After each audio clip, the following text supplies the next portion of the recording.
Ilang araw bago ang bagong taon, mabenta ng ilang pampaswerte sa Binondo, Maynila. Sinusulit naman ng ilan ang bakasyon ngayong holiday season para mamasyal sa ilang amusement park dito sa Metro Manila. May unang balita si Tina Panganiban Perez.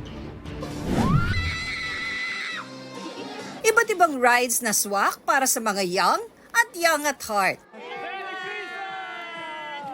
May konting ambon pero hindi nagpapigil sa pag-e-enjoy ang mga dumayo sa Quezon Memorial Circle sa Quezon City. Isa itong skybike sa mga pwedeng subukan dito sa Quezon City Circle. Kung wala ka namang fear of heights, maganda itong sakyan dahil mataas kaya marami kang makikitang view at mahangin. 50 pesos ang entrance sa amusement park. Libre ang mga PWD at senior citizen. Bukas ito 10 a.m. hanggang 10 p.m. hanggang unang linggo ng January 2024. Lahat po ng ating mga sakay may mga buckle po yan, may mga safety po. At after po na makababa sila sa sinakyan nila, check po.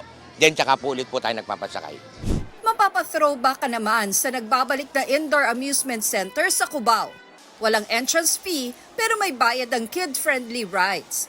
Open for all ages dahil may areas para sa adults. At kung magutom, pwedeng pumili sa iba't ibang food stalls. Sa Binondo, Maynila naman, may mga namimili na ng pampaswerte. Naghahanap ako ng lucky charm for my business. Mabenta ang prosperity baskets at power bracelets, pati na rin ang hanging displays at dragon figurines dahil Year of the Wood Dragon ang 2024. Mabenta na rin ang tikoy na may iba't ibang flavors.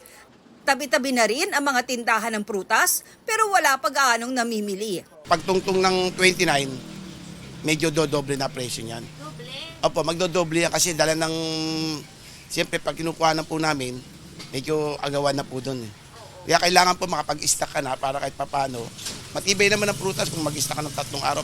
Ayon sa feng shui expert, asahan na ang opportunities pagdating sa pera at investments sa 2024. Pero hindi rin daw lahat dapat iaasa sa swerte. A lot of opportunity pero kailangan maging maingat tayo in terms of savings and controlling our investments.